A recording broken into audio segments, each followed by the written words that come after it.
السميع العليم من الشيطان اللعين الرجيم. بسم الله الرحمن الرحيم. الحمد لله رب العالمين، والصلاة والسلام على أشرف الأنبياء والمرسلين سيدنا ونبينا وشفيعنا ومولانا بالقاسم محمد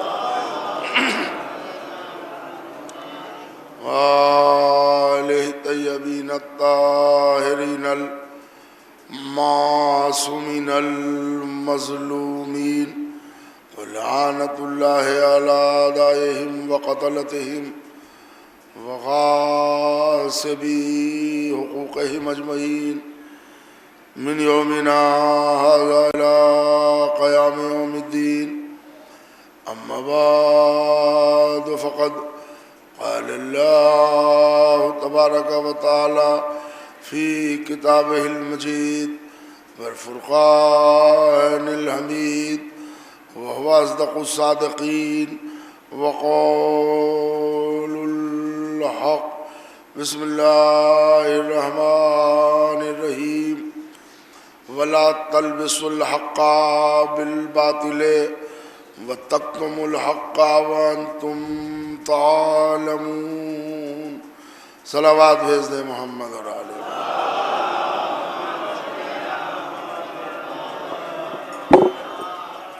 سامعین گرامی قدر، آیا وافی ہدایہ جو سرنامہ مجلس کے طور پر ہدیہ سماعت ہے، یہ سورہ بقرہ کی مختصر سی اور نہایت ہی چھوٹی سی آیت ہے، 42ویں نشان کی آیت ہے. ارشاد ہو رہا ہے کہ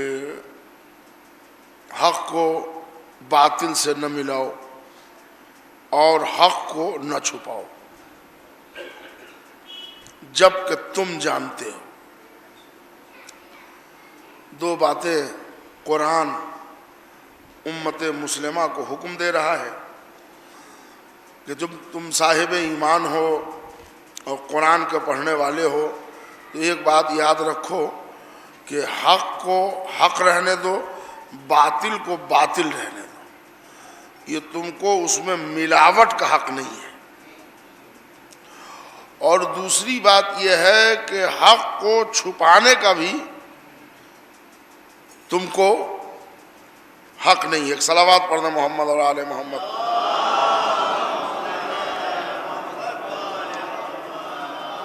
تو دو باتیں حکم کے طور پر ہو گئی. حق کو باطل سے ملانا نہیں ہے اور حق کو چھپانا نہیں ہے.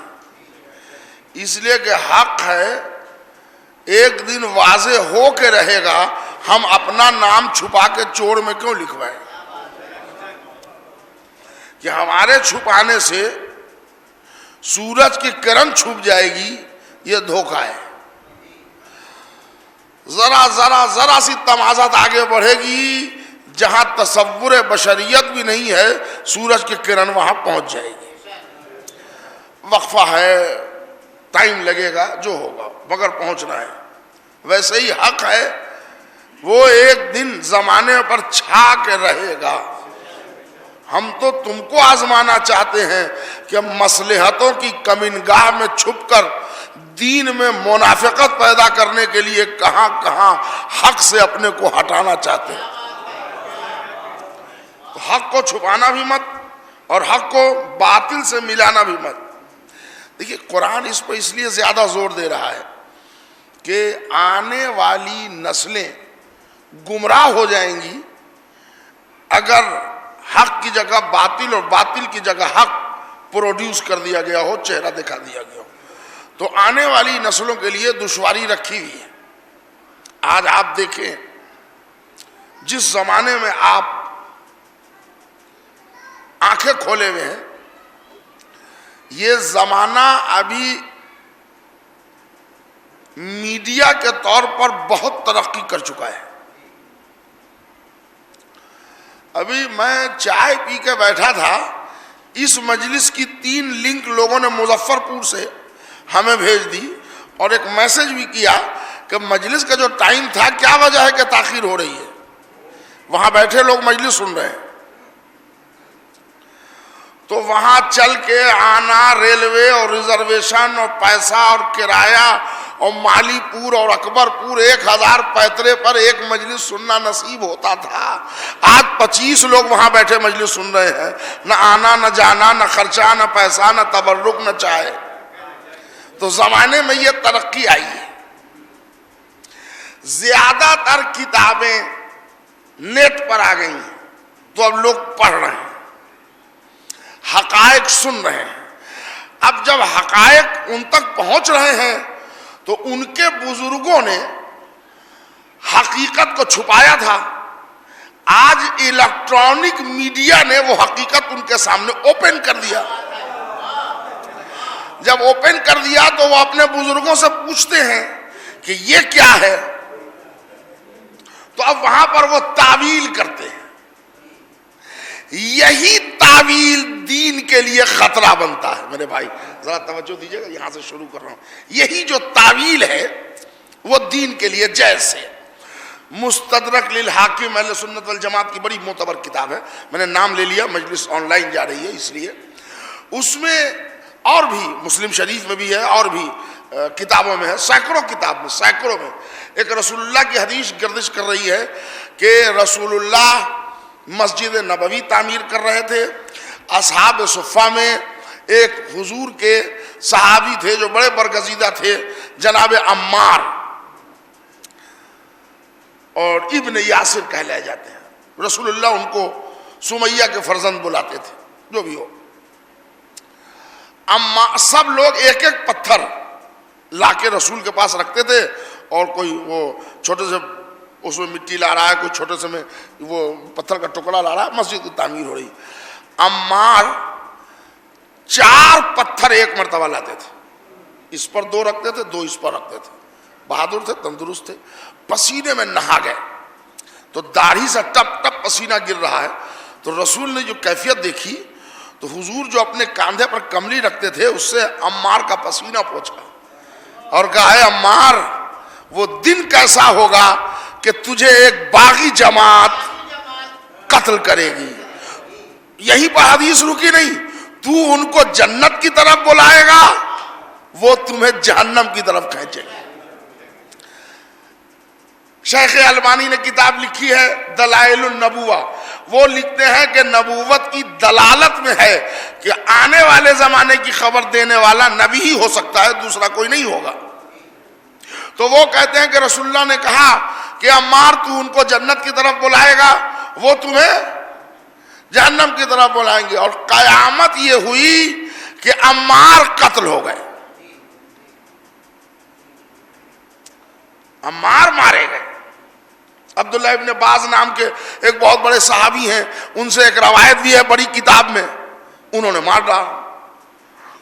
اب جب مارا تو لشکر امیر شام میں بغاوت ہو گئی, اس لیے کہ یہ حدیث زبان زد عوام تھی, سب پہچانتے تھے. عمار کو دیکھتے تھے تو بولتے تھے کہ اتنا نیک ہے کہ یہ جنت کی طرف دعوت دے گا, عمار تو مار ڈالے گا. انہوں نے کہا اب تو ہم باغی ہیں, اس میں کوئی دو رائے نہیں ہے, اس لیے کہ ہمارے عمل پر مہر نبوت ہے.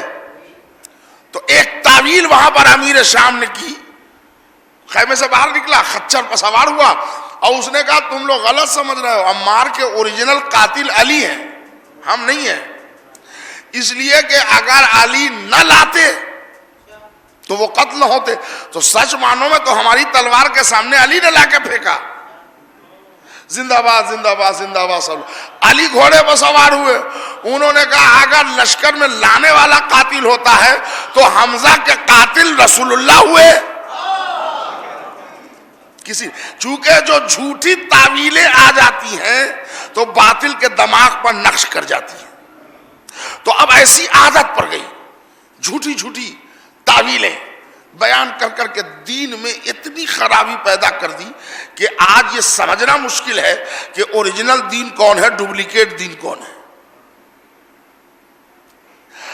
اب اس زمانے میں ذرا سا سنیے گا، توجہ کا تعلیم، متوجہ ہیں آپ؟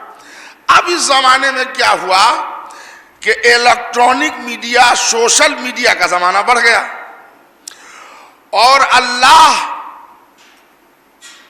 درجات عالی کرے، آیت اللہ وحید خراسانی، بہت بڑے مرجع ہیں ایران میں ہمارے، انہوں نے عزائے فاطمی کی تحریک چلا دی۔ اب ذکر فاطمہ اس قدر ہو رہا ہے کہ اب حیرت ہے لوگوں کو کہ وہی کالے کپڑے پہنے جا رہے ہیں، پورا ہنگامہ ہے، یہ کیا ہو گیا کہ رسول کی بیٹی۔ تو وہ لوگ جو رسول کا کلمہ پڑھتے ہیں باہر نہ شرمائیں، اندر ان کو شرم آتی ہے۔ دیکھیے ایسا نہیں کہ بیچارے بے غیرت ہیں، وہ شرماتے ہیں کہ آخر کیا بات ہے، امت رسول ہم بھی ہیں، امت رسول یہ بھی ہیں، وہ رسول کی بیٹی کی یاد منا رہے ہیں، ہم گھر میں کیوں ہیں؟ انہوں نے کہا تو ہم کیوں نہ منا؟ انہوں نے کہا نہیں تم نہیں منا سکتے، اس لیے کہ جن لوگوں نے رسول کی بیٹی کو قتل کیا ہے وہ اپنے تھے۔ نتیجہ کیا ہوا کہ اب اس کی الٹی سیدھی تعویلیں شروع ہوئی۔ ایک بہت بڑا جینیس ہے، یوٹیوب پر آپ جا کے دیکھیے گا، وہ کہہ رہا ہے کہ رسول اللہ کی بیٹی شہید نہیں ہوئی اس لیے کہ مسلمان اتنے بے غیرت ہو جائیں گے کہ ہفتہ دن کے اندر رسول کے بیٹی کے گھر میں آگ لگا دیں گے۔ آگ لگانے والی روایت سلیم ابن قیس ہلالی اور حضرت عمر فاروق کے غلام سے ہے، تو وہ دونوں ضعیف ہیں۔ اس کے بعد وہ نکالتے ہیں کہ آگ وہاں لگائی جائے گی نا جہاں دروازہ ہو۔ کہلے اس وقت عرب میں دروازہ ہوتا ہی نہیں تھا۔ چلیے بات ختم کر دی، نہ ہاتھ ہوں گے نہ بیعت کا سلسلہ ہوگا، دروازہ ہی نہیں تھا۔ اب پڑھیے، پڑھتے رہیے، سمجھتے رہیے، سناتے رہیے۔ انہوں نے اپنی امت کا دل موڑ دیا کہ بھائی چلو، ہمارے مولانا نے کہا دروازہ نہیں تھا، تو اب کیا ہمارے پاس اگر حق والی زبان ہے تو ہم ان کو بتائیں کہ جب وہ سن رہے ہیں تو ذرا یہ بھی سن لیجئے کہ دروازہ تھا، اور اس سے 2500 برس پہلے تھا دروازہ۔ اور یہ جتنے لوگ ہیں، خالی ایک جملہ کہوں گا سب منہ ہلائیں گے، اس سے 2500 برس پہلے حضرت ابراہیم کا دور گزرا ہے۔ حضرت ابراہیم کے ایک بیٹا تھے جن کا نام تھا اسماعیل، ان کی شادی ہو گئی۔ حضرت ابراہیم اپنے گھر، قصص الانبیاء اہل سنت والجماعت کی روایت، حضرت ابراہیم اپنے بیٹا سے ملنے شام سے گھر آئے تو دروازے پر نوک کیا، کھٹ کھٹ کی آواز آئی، دروازہ کھلا۔ کون؟ کہا میں ابراہیم ہوں۔ ابراہیم؟ کون ابراہیم؟ اندر سے آواز آئی ایک عورت کی، کون ابراہیم؟ کہنے لگے میں اسماعیل کا باپ۔ اچھا آپ ہمارے شوہر اسماعیل کے باپ ہیں؟ ہاں۔ تو وہ ابھی نہیں ہے، کہیں گئے، تو کب آئیں گے؟ کہہ کے تو نہیں گئے ہیں۔ جناب ابراہیم چپ چاپ دیکھتے رہے۔ انہوں نے کہا ٹھیک ہے آئیں گے تو ہم بتا دیں گے آپ کا نام۔ دروازہ بند کر لیا۔ قصص الانبیاء کے جملے پڑھ رہا ہوں، آگے قصہ بعد میں پڑھوں گا۔ پردے پر کھٹکھٹایا جاتا ہے یا دروازے پر کھٹکھٹایا جاتا ہے؟ اگر دروازہ ہوتا نہیں تھا تو یہ دق الباب کس پر ہوا تھا؟ اور اس کے بعد وہ عورت دروازہ بند کر لیتی ہے، یہ کہہ کہ اسماعیل آئیں گے تو ہم بتا دیں گے۔ چلیے قیامت کا جملہ اب آنے والا ہے۔ جناب اسماعیل علیہ السلام آ گئے چند لمحوں کے بعد، کہنے لگے مجھے تو ایسی خوشبو محسوس ہو رہی ہے کہ میرا کوئی بزرگ آیا تھا۔ آئے آئے آئے، نبی یہ بھی ہے، نبی وہ بھی ہے۔ تو نے کہا ہاں، ایک چوڑے چکلے کلیجے کے ایک بزرگوار آئے تھے، بڑی کشادہ پیشانی تھی، اپنا نام ابراہیم بتا رہے تھے، اور وہ یہ بھی کہہ رہے تھے کہ تمہارے باپ ہے وہ۔ تو کہہ لے وہ تمہارا پتہ پوچھ رہے تھے، میں نے کہہ دیا کہ نہیں۔ کہ تم نے ان کو بیٹھنے کے لیے نہیں کہا؟ نہیں کہا۔ تم نے کب کہا تھا کہ ہمارے ابا ہیں تو بیٹھنا بھی؟ دیکھ رہے ہیں آپ، ایک لڑکا تھا, اس نے اپنی زوجہ سے کہا ذرا ایک کپ چائے لانا. نئی نئی شادی ہوئی تھی, تو نئی نئی شادی آپ لوگوں کی بھی ہوئی ہوگی, کتنے پیترے ہوتے ہیں. اب وہ دلہن بیچاری چائے لے کے آ گئی, تو وہ ایسے ہاتھ میں کپ لیا, لے کے آ گئی. تو انہوں نے کہا بھائی کس گھرانے سے آئی ہو, چائے ذرا ٹرے میں رکھ کے دیا جاتا ہے. تو وہ دوڑ کے گئی, ٹرے لیا, چائے اڈیل کے لا کے دے دیا کہ پیجیے. تو اف کس جنگل سے آئی ہو بھائی, میں تو تمہارے باپ سے شکایت کروں گا. انہوں نے باپ کو شکایت کیا دوسرے دن کہ سسر صاحب آپ کی بیٹی تو تربیت یافتہ نہیں ہے, میں نے چائے مانگی تو بغیر ٹرے کے دیا, جو میں نے ٹرے میں مانگا تو اس میں اسے انڈیل دیا, تو ایسا تو لگتا ہے کہ دماغ خالی ہے. تو ادھر سے آواز آئی کہ بیٹا لڑکی کا تم نے ہاتھ مانگا تھا, دماغ تھوڑی مانگی تھی, دماغ کی تو کوئی بات نہیں ہوئی تھی. آپ سچ سچ بتائیے کیا ان چیزوں کا تعلق شرائط سے ہے؟ ان چیزوں کا تعلق تربیت سے ہے, شرائط سے نہیں ہے. انہوں نے کہا تم نے کب کہا تھا کہ ہمارے باپ آئے تو اندر بٹھانا بھی؟ انہوں نے کہا بڑے غضب کی بات ہے. اچھا ٹھیک, تم نے ان کو پانی کے لیے پوچھا, نہ روکا. انہوں نے کچھ کہا وہ تو چلے گئے تھے کچھ دور, وہاں سے پلٹ کے آئے تو انہوں نے مجھ سے کہا کہ جب اسماعیل آئے تو کہہ دینا کہ ابراہیم آئے تھے, اور یہ کہہ دینا کہ دروازے کا ایک پلہ بدل دے. یہ سنا ہوگا آپ لوگوں نے بھی بھائی, دیکھیے بزرگ لوگ تو کم سے کم منہ ہلائیے. آپ نے سنا نا, کہیں لکھا ہے کہ دروازے کا چوکھٹ بدل دو, جو بھی ہو, چوکھٹ ہو یا پلہ ہو, بدل دو. جیسے ہی کہا اسماعیل مسکرائے, انہوں نے صیغہ طلاق جاری کیا اور کہا نبوت کا اشارہ ہے کہ میں تجھے رخصت کر دوں. اس لیے کہ ایسی بدو اور بد اخلاق کے ساتھ کم سے کم ہمارے باپ سمجھ کے تم نے احترام نہیں کیا. نبی ہے, رسول ہے, صاحب شریعت ہے, معصوم ہے, اولو العزم ہے, نبی سمجھ کے روکا ہوتا رخصت ہو جاؤ. اگر دروازے نہیں ہوتے تھے تو وہ کون سا پلہ تھا جو ابراہیم نے بدلنے کو کہا تھا؟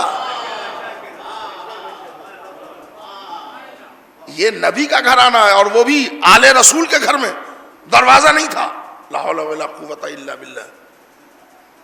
مگر یہ کہ ابھی 25% لوگ جگے, 50% لوگ کو جگانے کے لیے ایک جملہ بولوں, دروازہ تھا, میں آپ ہی کی کتاب سے ثابت کر دوں,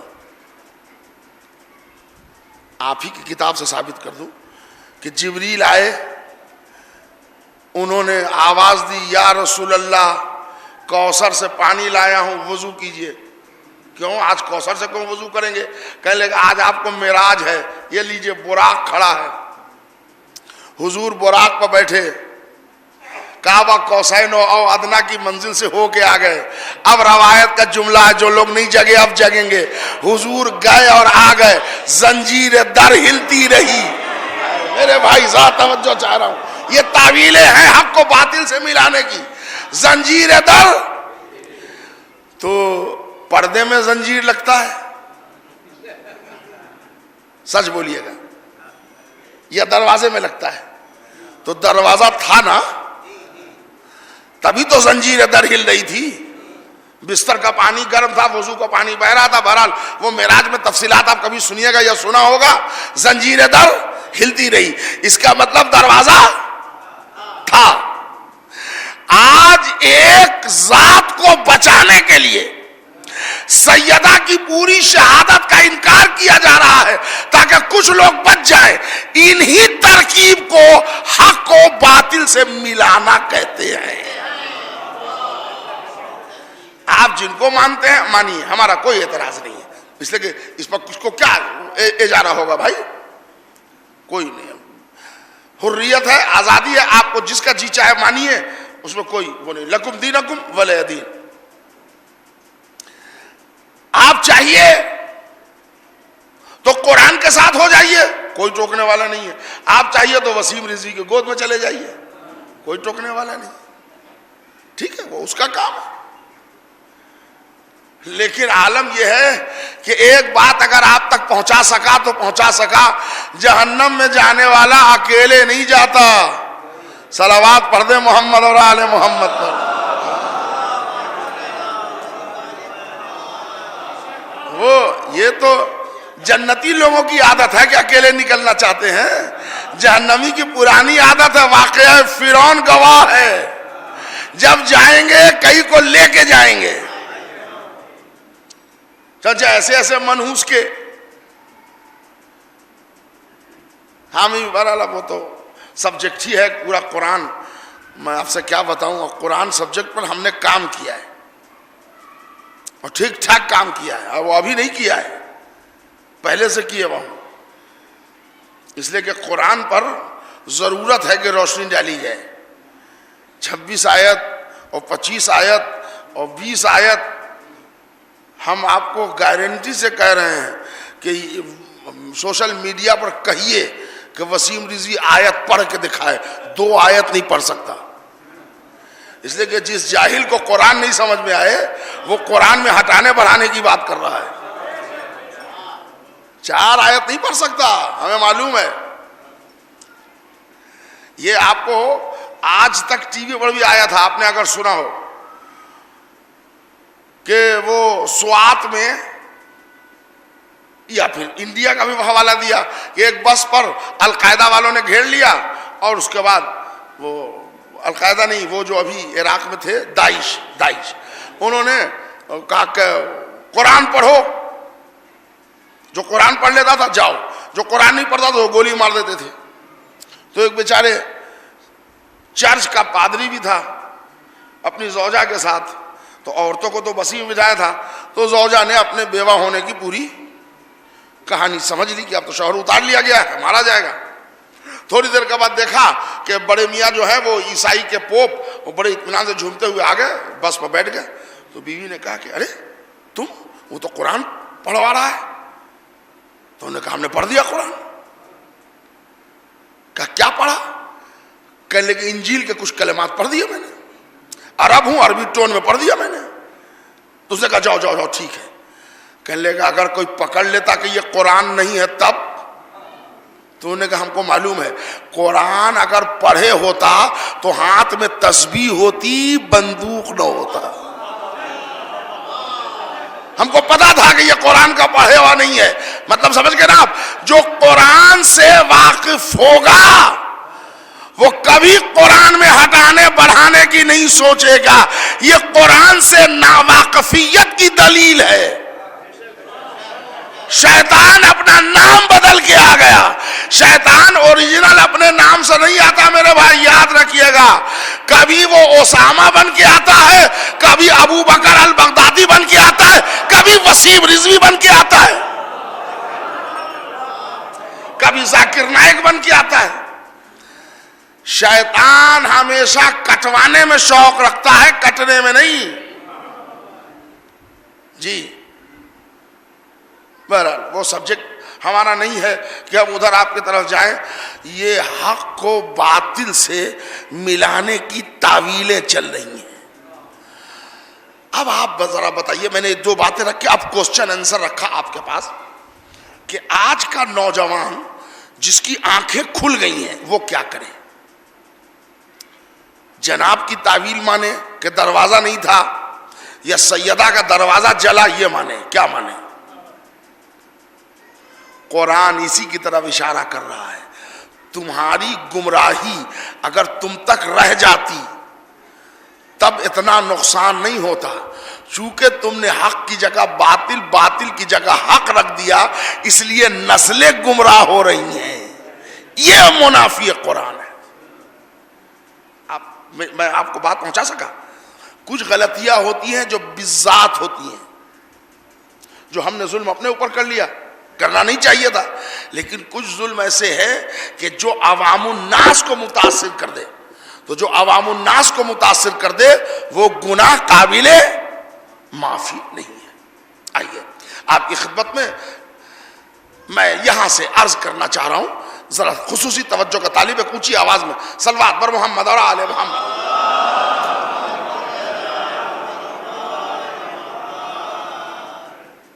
اب تعویل آپ کے ذہن میں ہے. اب یہاں پر ذرا ایک اشارہ اور کر کے آگے بڑھوں گا کہ بی بی سیدہ باغ فدق کے لیے دربار میں گئی. 100 دفعہ کا سنا ہوا واقعہ ہے، ایک دفعہ ہماری زبان سے سنیے، ڈیٹیلز نہیں، ان شارٹ۔ آ گئی دربار میں، کیا کیا ہوا، کیسے ہوا، سب آپ کو معلوم ہے کہ ہیبہ نامہ پھاڑ دیا گیا۔ کس نے پھاڑا؟ اگر آپ کہیے تو میں بغیر نام لیے نام بتا دوں آپ کو، سننا پسند کریں گے؟ مسکرا رہے ہیں، بغیر نام لیے نام بتانا کیا مانی؟ نہیں، ذرا سا ہمارے ساتھ رہیے تو آپ کو پتہ چل جائے گا۔ آگ لگی تھی مطلب دھواں اٹھا ہوگا، دھواں اٹھا تھا مطلب آگ لگی ہوگی، ہے نا؟ ایک صاحب آیا، انہوں نے تحریر پھاڑ ڈالی، ہیبہ نامہ رسول کا، یہ رسول نے خود سے لکھا تھا۔ ذرا سا آپ آئیے پیچھے، تاریخ طبری، ابو جریر طبری، ہمارا رائٹر نہیں ہے، آپ کا ہے، وہ ایک واقعہ لکھتا ہے ایران کے ایک بادشاہ کا عہد رسالت میں، کسرہ فارس۔ ذات توجہ چاہ رہا ہوں، بڑا دلچسپ واقعہ ہے، ذرا جگ کے سنیے گا۔ وہ لکھتا ہے کہ رسول اللہ صلی اللہ علیہ وآلہ وسلم نے اپنے ایک صحابی سے ایک خط لکھا، ایران کے بادشاہ، وہ ایران کا جو بادشاہ تھا اس وقت کسرہ فارس کہلاتا تھا، جو روم کا تھا وہ قیصر کہلاتا تھا، سیزر وہ کسرہ کہلاتا تھا، تو وہاں جا کے دعوت اسلام دے دو۔ تو وہ لے کے گئے۔ جب وہ ایران سے آئے تو رسول اللہ منبر پہ تھے، انہوں نے پوچھا کیا ہوا، تم نے ایران کے بادشاہ کو، فارس کے بادشاہ کو دعوت اسلام دیا؟ انہوں نے کہا دیا۔ تو کیا ہوا؟ تو وہ صحابی چپ ہو گئے۔ تو رسول نے کہا بھائی ہوا کیا؟ ہمارے خط کا جواب دیا انہوں نے۔ تو وہ رونے لگے۔ تو رسول نے کہا کیوں رو رہے ہیں؟ کہ یا رسول اللہ آپ کے تحریر کے ساتھ اس نے توہین کی۔ کیا توہین کی؟ انہوں نے کہا 4-5 ٹکڑے کر کے اس نے میرے منہ پر پھینک دیا۔ کہا جاؤ یہی جواب ہے۔ تو رسول نے کہا آپ آنسو پوچھئے، بھائی جملے آپ تک طبری کے جملے ہیں۔ رسول نے کہا آپ آنسو پوچھئے، رونا بند کیجئے، چپ ہو جائیے، میں دعا کرتا ہوں یا اللہ جس نے میری تحریر پھاڑی ہے تو اس کے پیٹ پھاڑ۔ طبری کے جملے ہیں، یا اللہ جس نے میری تحریر پھاڑی ہے تو اس کے پیٹ پھاڑ۔ پھر طبری آگے لکھتا ہے کہ چونکہ حضور نے کہہ دیا تھا کہ جو رسول کی تحریر پھاڑے گا اس کے پیٹ پھٹیں گے، اسی کسرہ فارس کے بیٹا میں لڑائی ہو گئی، باپ بیٹے میں۔ بیٹا جوان تھا، باپ بڑھاپے میں قدم رکھے ہوا تھا، بادشاہ تو میں آگے آگے بڑھی، حاتم پاہی ہو گئی۔ حاتم پاہی میں یہ ہوا کہ بیٹے کو جلال آ گیا۔ ٹیبل پر، میز پر، فروٹ کے اندر ٹوکری میں ایک چاقو تھی، سیب انار کاٹنے کے لیے بیٹے نے وہ چاقو نکالا، باپ کے پیٹ میں 4 مرتبہ اسٹیبنگ کر دی۔ طبری لکھتا ہے چونکہ حضور نے کہا تھا جو تحریر پھاڑے گا اس کے پیٹ پھٹیں گے، تو اب نہ دیکھیے تحریر کس نے پھاڑا، تاریخ پڑھیے پیٹ کس کے پھٹے۔ صلوات بر محمد اور آل محمد۔ دیکھیے معصوم کے جو کلمات ہوتے ہیں وہ ایسے ہی سن کے سمجھ کے آگے بڑھ جانے کے نہیں ہوتے۔ ہم یہ سمجھ لیں کہ آپ کو جھٹکا دے دیں، آپ ہمیں جھٹکا دے دیں، یہ چلے گا، لیکن اللہ رسول اور معصوم کو ہم جھٹکا دے دیں، وہ ہماری نیتوں سے واقف ہے، ہمارے ارادوں سے واقف ہے۔ 8ویں امام کی خدمت میں 2 شخص آئے، انہوں نے کہا مولا میں اتنی دور سے آیا ہوں، 3 دن لگا تھا آنے میں یہاں، تو ذرا یہ بتائیے کہ نماز کے لیے کیا حکم ہے، قصر پڑھوں کہ مکمل؟ تو امام نے کہا کہ تو مکمل پڑھے گا، تم قصر پڑھو۔ تو جن کو مکمل پڑھنے کے لیے کہا تھا تو اس نے کہا مولا ہم دونوں پڑوسی ہیں، ایک ہی دن چلے ہیں۔ کہنے ہم کو معلوم ہے تمہارے گھر میں کتنے کھڑکیاں کتنے دروازے وہ بھی بتا سکتا ہوں۔ تو کہا مولا یہ شریعت کے قانون کیسے بدل گئے، ایک ہی دن ایک ہی وقت ایک ہی جگہ سے 2 مسافر آئے، ایک قصر پڑھے گا ایک مکمل پڑھے گا، ہم مکمل کیوں پڑھیں گے، یہ آدھی کیوں پڑھے گا؟ کہا اصل میں تم کو معلوم نہیں ہے شریعت کے قانون نافذ ہوتے ہیں سفر جائز پر، سفر ناجائز پر نہیں ہوتے۔ ہائے ہائے میرے بھائی کیا کہہ رہا ہوں، اب امام کو کیسے معلوم، دونوں امام کی خدمت میں ہے، سفر جائز اور سفر ناجائز کیسے معلوم؟ کہ یہ جو آیا تھا جس کو میں نے کہا قصر پڑھے گا، اس ارادے سے آیا تھا کہ یہ ہماری زیارت کرے گا، ہم سلال مصطفیٰ ہیں، ہماری زیارت مستحب اور جائز ہے۔ تو جو چلا تھا تو تیرے نیت میں تھی کہ تو مامون سے ملاقات کرے گا، مامون ظالم ہے، ظالم کی زیارت حرام ہے، اس لیے تیرا سفر ناجائز ہے، تو مکمل پڑھے گا، یہ آدھی پڑھے گا۔ صلوات بھیجئے محمد اور آل محمد۔ چھپا لیجئے گا آپ امام سے، آپ مولا سے چھپا لیں گے؟ آپ کو میں بتا دوں، ہو سکتا ہے آپ حیرت کر لیں، ہو سکتا ہے اس میں بھی حیرت کیجئے، کوئی بات نہیں۔ اسد یاور اگر شیعہ ہیں، میں بڑے محتاط سے لفظ استعمال کر رہا ہوں، اگر، اس لیے کہ لباس کا نام شیعت نہیں ہے، ادائیگی مودت کا نام شیعت ہے۔ اکثر لباس سے لوگ دھوکہ کھا جاتے ہیں۔ شیعہ ہونے کے لیے مولانا ہونا ضروری نہیں ہے، محب آل محمد ہونا ضروری ہے۔ مگر میں مثال اس لیے دیتا ہوں کہ آپ پر دوں تو آپ میں سے کوئی ناراض ہو جائے، تو ہمارا تو معاملہ ہمارا ہے۔ اس وقت مصطفیٰ آباد میں کس کلر کی شیروانی اور ٹوپی پہن کے بیٹھے ہیں مولا کو علم ہے۔ رضوان صاحب کے بیٹھنے کا رخ کدھر ہے یہ مولا کو خبر ہے۔ ایک روایت پڑھ دوں، راوی ہیں حضرت کمیل ابن زیاد، سنیے گا میرے بھائی، ایک صلوات پڑھ دے محمد اور آل محمد۔ راوی ہیں حضرت کمیل ابن زیاد، توجہ چاہ رہا ہوں جہاں جہاں آواز پہنچ رہی ہے۔ ایک شخص آیا، مولا کو سلام کیا، مولا نے جواب سلام دیا، مولا بیٹھ جاؤں، بیٹھ جاؤ، مولا نے توجہ نہیں دی، نہیں حضرات ذرا سا میری طرف متوجہ نہیں، چلیے سب زمانے کے نشیب و فراز ہیں، وہ سب رہنے دیجیے۔ مولا متوجہ نہیں ہوئے تو اس نے کہا کہ مولا آپ نے مجھے نہیں پہچانا، میں آپ کا شیعہ ہوں۔ تو مولا نے پھر توجہ نہیں دی، کہا مولا میں آپ کا پکا شیعہ ہوں۔ دیکھیے ایک ہوتا ہے شیعہ، ایک ہوتا ہے پکا، تو ذرا پکا بہت زیادہ بننے کی کوشش نہ کیجیے گا، ایک بات ذہن میں رہے، ٹھیک ہے؟ جگہ مولانا کہہ رہے ہیں پکا نہ بنو، پکنے کے ایک اسٹیج ہوتے ہیں، مٹر پلاؤ بنانا ہے یا بریانی بنانی ہے یا کچھ چاول بنانا ہے تو اب اتنے دیر تک گیس کا الاؤ رہے گا، اتنی دیر تک پانی سوکھے گا، اتنی دیر تک چاول گلے گا، تو ٹھیک ہے خوشبودار بریانی تیار ہے۔ اور اگر آپ الاؤ پر چھوڑ کے چلے گئے تو چھوڑتے چھوڑتے تھوڑی دیر کے بعد پکے گا، تو پکنے کے بعد والا اسٹیج خراب ہوتا ہے۔ کیا ہوتا ہے؟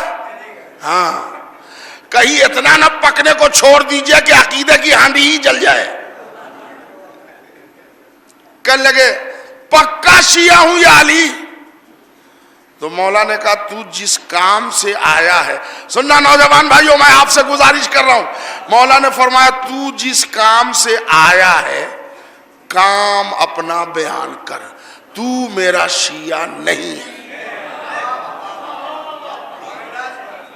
اب تو میرا شیعہ نہیں ہے تو اس نے کھڑا کھٹ اشہد ان علی ولی اللہ پڑھا، فلاں پہ لعنت، فلاں پہ لعنت، فلاں پہ لعنت، کھٹا کھٹ دو چار تبرے بھی ڈال دیے۔ کہ مولا دیکھیے میں ولایت کا اقرار بھی کرتا ہوں، آپ کو دشمنوں سے بیزاری بھی ہے، تبرہ بھی کرتا ہوں، اب تو میں آپ کا شیعہ ٹھہرا۔ مولا نے کہا پہلی بات، نوجوان بھائیو ذرا اس جملے کو نوٹ کر لینا، مولا نے کہا پہلی بات یہ کہ ہمارا وہ شیعہ نہیں ہوگا جو ہم سے آرگومنٹ کرے گا۔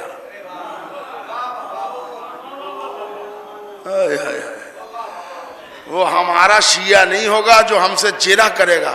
اگر تو میرا شیعہ ہوتا تو میں نے کہہ دیا تھا, مان لیتا.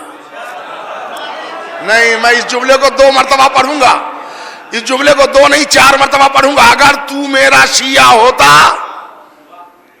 تو میں نے کہا تھا مان لیتا. اگر تو میرا شیعہ ہوتا تو میں نے کہا تھا تو مان لیتا. اس کا مطلب مولا کیا پیغام دے رہا ہے؟ شیعہ وہی ہے جو علی کی مانے, علی کو مانے. خالی علی کو ماننے والا شیعہ نہیں ہوگا جب تک علی کی نہ مانی جائے. اچھا, ان میں اس مجلس میں جتنے لوگ ہیں, بہت سے لوگوں کے نام ہمیں یاد ہیں, بہت سے لوگوں کے نام یاد نہیں ہیں, اس لیے کہ اتنی پورا قرآن یاد نہیں ہے ہم کو, تو ہم اتنے لوگوں کے نام کہاں سے یاد رہیں. مگر جتنے لوگ ہیں سب ہمارے جانے پہچانے, میں بھی ان کو پہچانتا ہوں, آپ بھی مجھے پہچانتے ہیں. ذرا میں آپ سے ایک بات صرف پوچھ لوں کہ حضرت علی نماز پڑھتے تھے کہ نہیں؟ جی ذرا سا بول دیجیے, ہاں نا میں بول دیجیے, کیا جھوٹ پڑھو. پڑھتے تھے. روزہ رکھتے تھے. حضرت علی جھوٹ بولتے تھے؟ نہیں. حضرت علی کسی کا مال غصب کرتے تھے؟ نہیں. حضرت علی ماں باپ کی توہین کرتے تھے؟ مولا علی اپنے بڑے بھائی کی توہین کرتے تھے؟ ارے کہہ لے گا مولانا سیدھے سے مجلس پڑھو, مولا کیسے کہیں گے؟ اس کا مطلب یہ ہے کہ اصلی شیعہ وہ ہے جو علی کرتے تھے وہ کرے.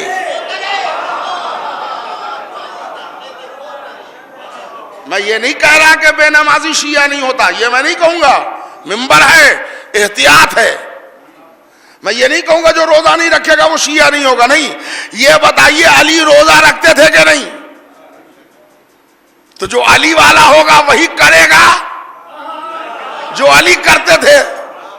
علی اپنے بڑے بھائی کی عزت کرتے تھے, جو اپنے بڑے بھائی کی توہین کرے وہ کچھ ہوگا, علی والا نہیں ہوگا. علی اپنے ماں باپ کا احترام کرتے تھے, جو اپنے ماں باپ کو جھڑک دے خاص طور سے بڑھاپے میں, وہ کچھ بھی ہو. میرے دوستو, خالی مجلس پڑھ کے ماتم کر لینے کا نام شیعت نہیں ہے, بڑی دشوار راستہ ہے.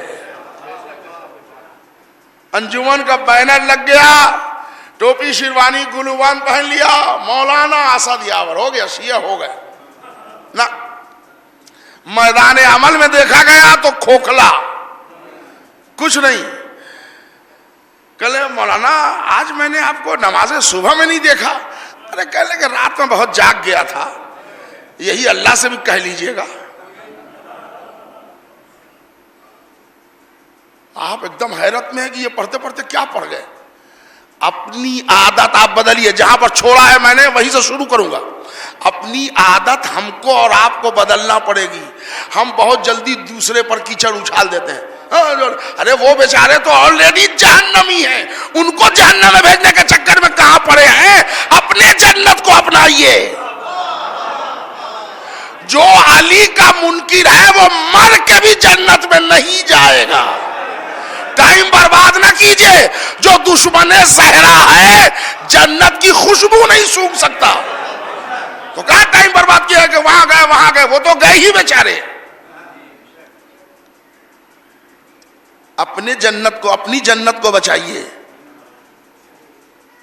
احد میں جو بھاگے تھے لوگ ان پر بے شمار لعنت. وہ بیچارے ایک مرتبہ بھاگے تھے, 1400 برس سے لعنت کھاڑے.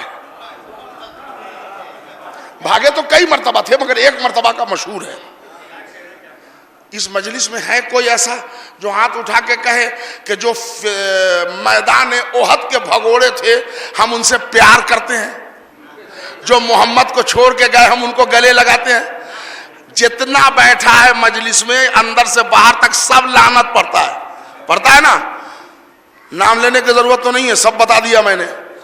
جو لوگ احد میں مصطفیٰ کو چھوڑ کے گئے تھے وہ لعنتی ہیں.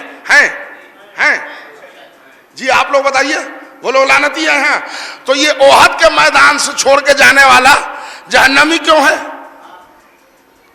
اے بھائی وہ بیچارہ لڑ نہیں سکتا تھا, تو کیا کرے گا؟ چلا گیا. انہوں نے کہا نہیں لڑنا نہیں تھا تو پہلے ہی نہیں جاتا. وہ چلا گیا تھا میدان میں, تو میدان میں بیچارے چلے گئے تھے. کہا نہیں وہ میدان نہیں ہے, وہ میدان جہاد ہے. یہ جہاد کیا ہے؟ کہا جہاد ہے فروع دین میں. جی ہم کو فروع دین کی گنتی یاد نہیں ہے. توجہ چاہ رہا ہوں, اس مجمع میں کوئی ہے جس کو فروع دین یاد ہے؟ آپ میں سے کسی کو یاد ہے؟ اول, جی بولیے زور سے بولیے. اول نماز, دوسرے, تیسرے, چوتھے, پانچویں, چھٹے. فروع دین کے چھٹے نمبر سے جو آج سے 1400 برس پہلے بھاگا تھا وہ آج تک لعنت کھا رہا ہے. فروع دین کے پہلے سینے کا نام ہے نماز. جو نماز نہ پڑھے کہیے کیا کہا جائے ان کو؟ صلوات پر محمد اور آل محمد.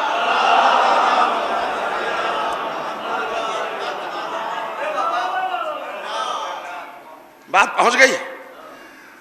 چھٹے امام کا ایک قول جہاں پر بات ختم کی تھی وہیں سے شروع. اے میرے چاہنے والوں, تمہاری تعداد, تمہاری کثرت پر محشر میں میں فخر کروں گا.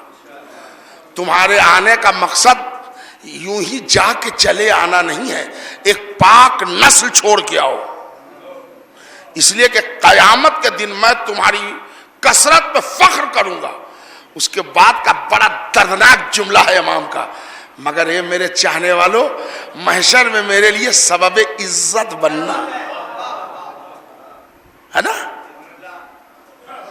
تھوڑی دیر کے لیے آپ حضرات ممکن ہے ناراض ہو گئے ہوں گے, مگر اب ہم کیا کہیں, بی بی سیدہ کو منہ دکھانا ہے تو تھوڑا سا دو چار جملہ ہم یہ بھی لاتے ہیں. علی نے کہا تو میرا شیعہ نہیں ہے. وہ اس نے دلیل دی, مولا میں تبرہ کرتا ہوں, یہ کرتا ہوں, وہ کرتا ہوں, مولا میں آپ کا پکا شیعہ.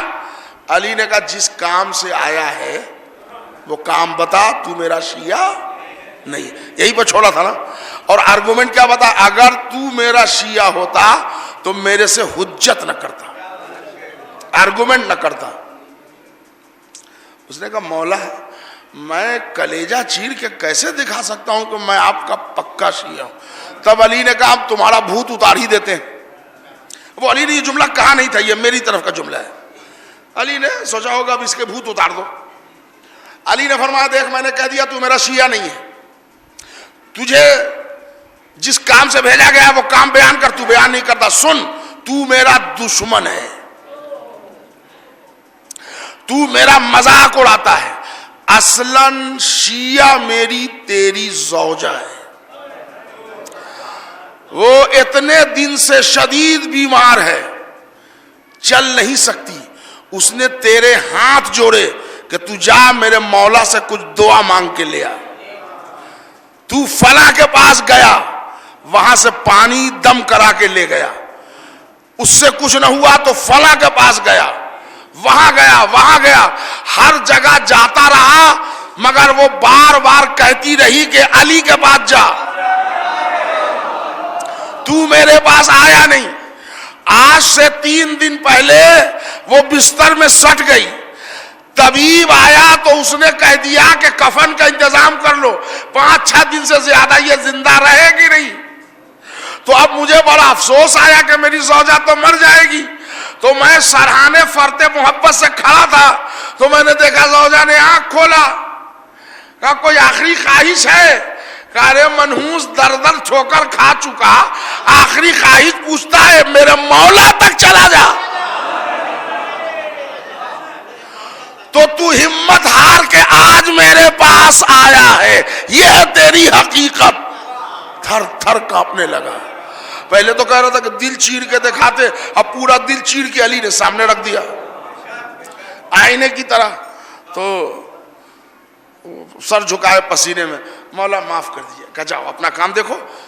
تو کہا مولا کچھ دعا, کوئی تعویذ, کوئی پانی, کچھ. ہماری زوجہ کہا جاؤ وہ ٹھیک ہو گئی, تو جائے گا تو چلتی ہوئی ملے گی. کہلے مولا نے کوئی دعا دیا, نہ کوئی تعویذ دی, نہ کوئی پانی دم کر کے دیا, وہ کیسے اچھی ہو گئی؟ اب اس کو کون بتائے؟ جو شفا دیتا ہے دوا نہیں دیتا, جو دوا دیتا ہے شفا نہیں دیتا. نوجوان بھائیو آپ کے لیے خوبصورت جملہ، اب سنیں آپ، جہاں جہاں آواز پہنچ رہی ہے ایک وہ تو چلا گیا، زوجہ اس کی اچھی بھی ہو گئی، کمیل ابن زیاد کہنے لگے مولا وہاں گیا وہاں پانی، یہاں تعویذ، وہاں دم، کب طبیب آیا، یہ سب، اور اس کی بیوی، آپ نے دیکھا ہے اس کی بیوی کو؟ کہا نہیں، تو کہا آپ نے کیسے بتا دیا کہ وہ میرے شیعہ ہے؟ اسی دیر کے لیے، اتنی دیر کے لیے میں نے آپ کو زحمت دی تھی، جو میں نے کہا مولا پہچان لیں گے مصطفیٰ باد میں کون کیا کس ارادے سے بیٹھا ہے، اپنے اعمال کو سپورٹ میں رکھیے، زیادہ مغرور نہ ہوئیے۔ مولا نے کہا کمیل ابن زیاد فکر نہ کر، آج نہیں صبح قیامت تک اپنے تمام شیعوں کو اپنی اس کی شکل سے پہچانتا ہوں، ولدیت سے پہچانتا ہوں، اس کے نام سے پہچانتا ہوں،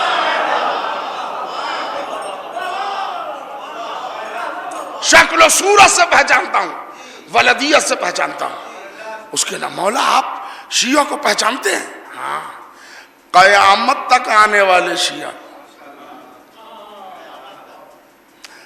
کمیل رونے لگے، ایک تو خوشی کے آنسو ہوتے ہیں نا، تو مولا نے کہا کمیل تم روئے کیوں؟ کہا مولا آنسو نکل گئے کہ آپ جیسا ولی موجود ہے، یہ ذلیل لوگ منبر سے آپ کے لیے نازیبا کلمات اور گالیاں، افسوس ہے ان لوگوں پر۔ اب ایک فضیلت کا ٹکڑا ہے، انشاءاللہ تولا ہے، مولا سے جھوم اٹھیں گے۔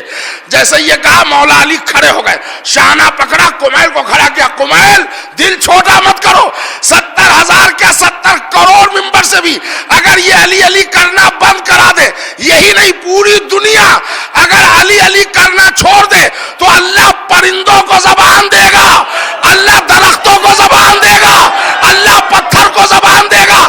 کمیل دل چھوٹا مت کر، تیرے علی کا نام کبھی نہیں رکے گا۔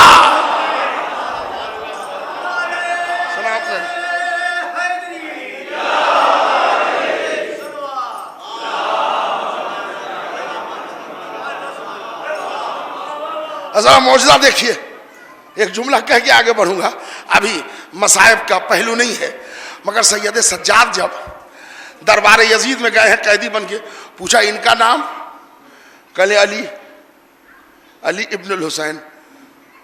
تو اس نے فہرست دیکھی، اس میں کہا کہ اس میں تو 2 علی کربلا میں مارے گئے۔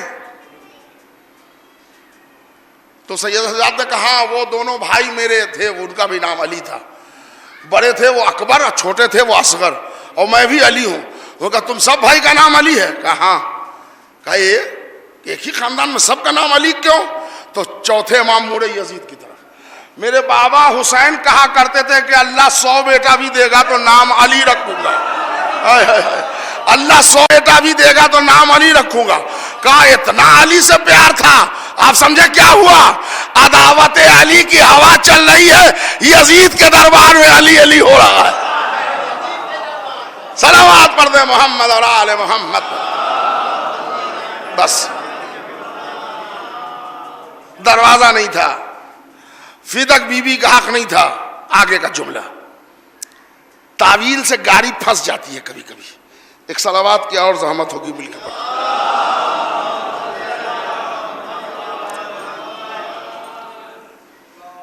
دربار میں ایک کنیز آئی، ہارون الرشید کا دربار ہے، تمام چیزوں کو چھوڑ رہا ہوں وقت نہیں ہے۔ تو علی کی فضیلت اور جناب مریم اور فاطمہ کی فضیلت اور بحث تھی، بڑی لمبی کہانی ہے۔ مولانا علی حیدر صاحب قبلہ اللہ مقامہ نے مناظرہ مامون الرشید پر ایک کتابچہ لکھا، اس حوالے سے اس کو اردو میں ٹرانسلیشن ہے۔ مولانا نے فرمایا وہ ہارون رشید کے دربار میں بحث ہو رہی ہے، بہت بڑا عالم ابو یوسف بحث کر رہا ہے، تو بحث میں بات آتے آتے وہ مریم کو کچھ کہہ رہا ہے کہ وہ سیدہ سے بڑی تھی، افضل تھی، کچھ جو بھی۔ تو جو کنیز تھی نا اس کا نام تھا حسنیہ، اس نے مسکرا کے کہا بادشاہ دربار میں عالم کو بلایا کر، جاہلوں کو مت بلایا کر۔ کہ کیا مطلب؟ کہا کتنے حوالے چاہیے؟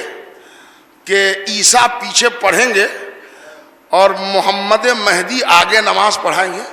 تو ہارون نے کہا ہاں یہ تو ہے یہ تو ہے.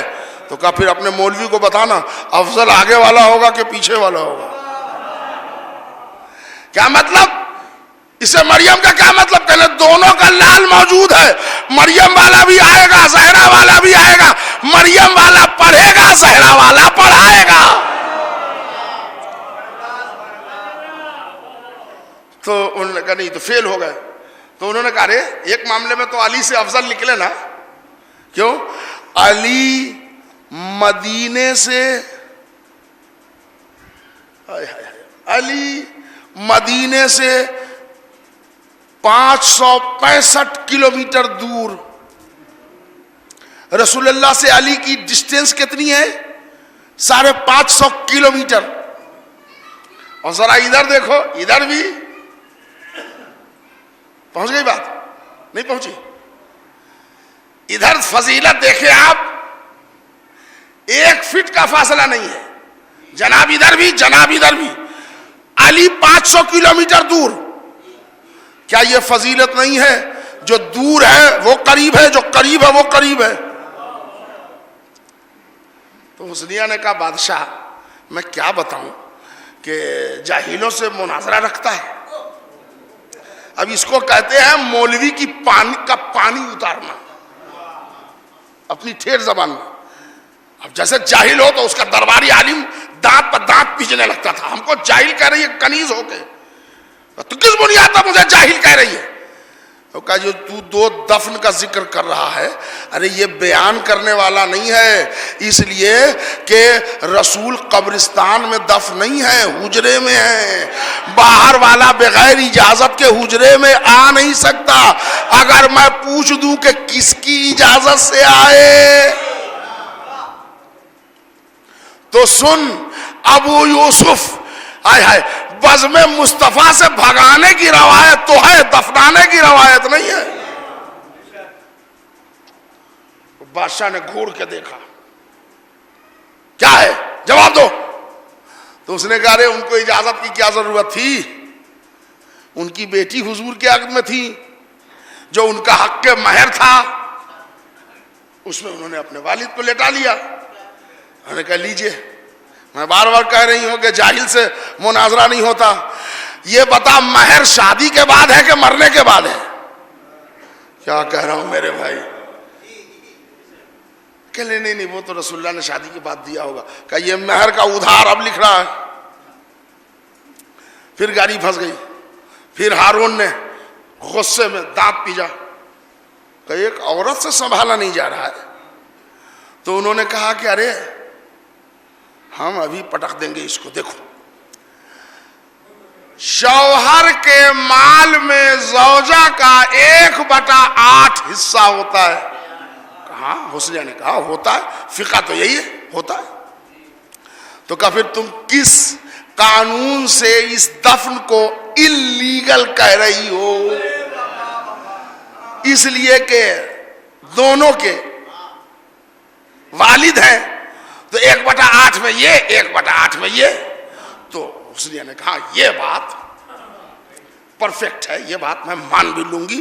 اور میں سمجھتا ہوں جملے پہنچ جائیں, میں سمجھتا ہوں بادشاہ سلامت یہ تم بھی پہچان گئے ہوگے کہ بات صحیح ہے. شوہر کے مال میں بیوی کا حصہ تھا, بیوی خود نہیں لیٹی, انہوں نے والد کو لیٹا دیا. صحیح ہے, صحیح ہے, کہاں صحیح ہے.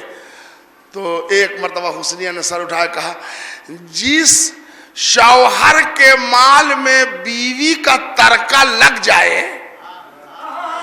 اس باپ کی بیٹی کو وراثت میں کچھ ملے گا کہ نہیں؟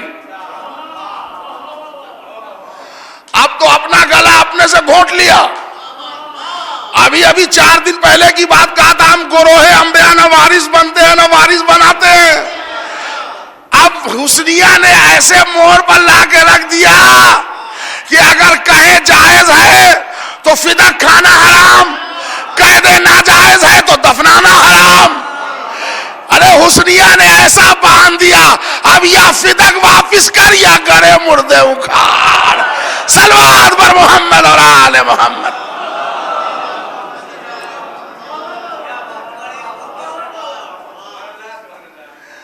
دیکھیے باڈی گارڈ جو ہوتے ہیں نا وہ آگے پیچھے ہوتے ہیں. کیوں؟ ایک ادھر ایک ادھر. اچھی بات ہے, ادھر بھی رہنا اچھی بات ہے. میں کوئی ادھر ادھر کی بات نہیں پڑھ رہا, آپ میری طرف دیکھیے. محشر ہوگا, محشر میں تو بھیڑ ہوگی نا. کل رات میں, خیر آپ لوگ تو نہیں رہے ہوں گے, کل رات میں ایک ٹکڑا میں نے پڑھا تھا, سیدہ نے اپنے مقدمے کا ڈیٹ اعلان کیا کیا ہے؟ محشر. محشر کے دن جج ہوگا اللہ, مجرم ہوں گے جناب, دعویٰ کرنے والی مدعی ہوں گی بی بی فاطمہ, کیس اوپن چھوڑ دیا. تو اب جیسے ہی اللہ کرسی عدل پر بیٹھے گا, محمد اپنی بیٹی کے صدق کا مجرم لا, یوں پکڑا اے حاضر.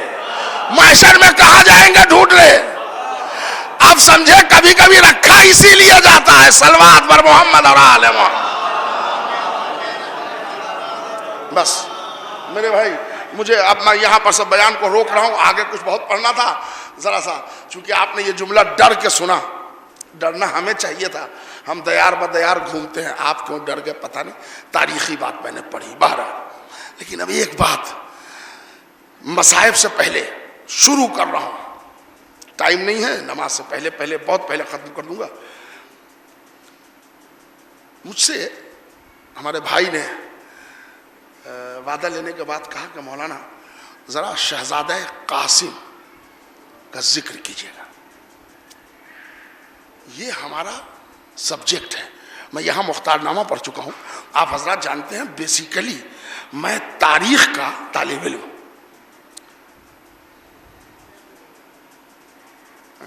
بہت سنے آپ نے مسائل, میں نے بھی پڑھا ہے. ایک تحقیق آپ کو سنا رہا ہوں اور یہی اس کو مصائب سمجھیے. اللہ نے امام حسن علیہ السلام کو 3 بیٹا دیا, بیک روایت 4 بیٹا. نسل حسن چلی ہے, امام حسن کی بڑی اولاد حضرت حسن مسنہ سے. اس کے بعد دوسرے بھائی تھے اسلم بن حسن, اور تیسرے بیٹا تھے جناب قاسم ابن حسن, اور چوتھے بیٹا کے لیے روایت ہے کہ جس سال امام حسن کی شہادت ہوئی اسی سال ان کی ولادت ہوئی تھی عبداللہ ابن حسن. بہت سارے علماء نے عبداللہ ابن حسن لکھا ہے, بہت سے لوگوں نے نہیں لکھا, لیکن ولادت جناب قاسم میں کوئی اختلاف نہیں. جناب قاسم ابن حسن کی شادی میں اختلاف ہے, نکاح میں اختلاف ہے. تو ایک بات میں آپ کو بتا دوں, کربلا کی لڑائی ہے سوال بیعت اور انکار بیعت پر. کسی کی شادی ہوئی تھی نہیں ہوئی تھی, اس پر الجھنا نہیں چاہیے. اس لیے کہ ہر آدمی کے فیملی ڈیٹیلز سب کو نہیں ملتے. میں اپنے سے مثال دے دوں, میں آپ کے اس علاقے میں آتے ہوئے 32 سال ہو گئے. جو 3 شعبان پڑھتا ہوں نا, یہ سال 32واں سال تھا. یہ جو خمسہ پڑھ رہا ہوں وہ 19واں سال ہے. تو قریب قریب جتنے لوگ ہیں سب مجھے پہچانتے ہیں. اے بھائی ابھی بدل جائیے گا آپ لوگ, ذرا بولیے ہاں یا نہ بولیے. پہچانتے ہیں نا؟ آپ میں سے کوئی ہے جو بتا دے مجھے بیٹا کتنا ہے بیٹی کتنی ہے؟ جی, ایک مولوی جس سے 32 سال پرانے رابطے ہیں, 100 مرتبہ جلال پور کی انجمن مظفر پور جا چکی, 100 مرتبہ سے زیادہ ہم آ چکے. آپ کو اپنے ایک ایسے خطیب جس کو آپ اپنا سمجھتے ہیں, جو آپ کو اپنا سمجھتا ہے, کتنا بیٹا رکھتا ہے کتنی بیٹی رکھتا ہے یہ نہیں معلوم. چھوڑیے, ہماری حیثیت کم ہے, ہم بے بساط آدمی ہیں. آپ تقلید تو کرتے ہوں گے کسی کی, آغائے سستانی کی تقلید زیادہ تر کی جاتی ہے نا. آغائے سستانی کو بیٹا کتنا ہے بیٹی کتنا ہے, بیٹی کتنی ہے نہیں معلوم. آپ اندازہ لگائیں اس الیکٹرانک میڈیا کے دور میں